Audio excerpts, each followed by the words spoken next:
Comment établir le dialogue entre les acteurs de la formation professionnelle et les institutions financières?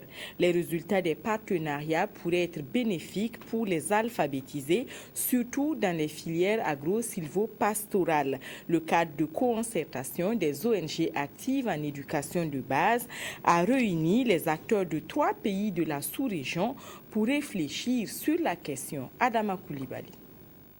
Créer les opportunités de partenariat entre membres du programme multi-acteurs, les acteurs autres institutions financières au profit des filières agro-silvopastorales, faire connaître les institutions intervenant dans la formation professionnelle et l'emploi des jeunes, ce sont là des questions abordées au cours de cette table ronde initiée par le cadre de concertation des ONG et associations actives en éducation de base. Cette journée de la table ronde nous permet d'avoir en face de nous les partenaires potentiels de cette formation professionnelle.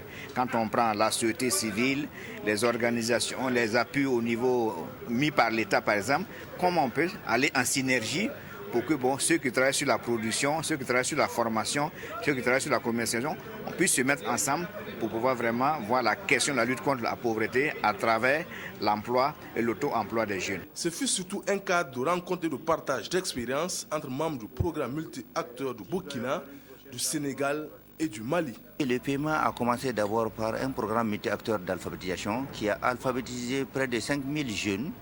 Alphabétisation, post-alphabétisation et formation qualifiante et insertion socio-économique. C'est à l'issue de cela maintenant qu'on a vu qu'il faut aller vers la formation de ces mêmes jeunes-là par rapport aux filières telles que le karité, telles que l'oignon, c'est-à-dire l'échalote, et telles que le sésame.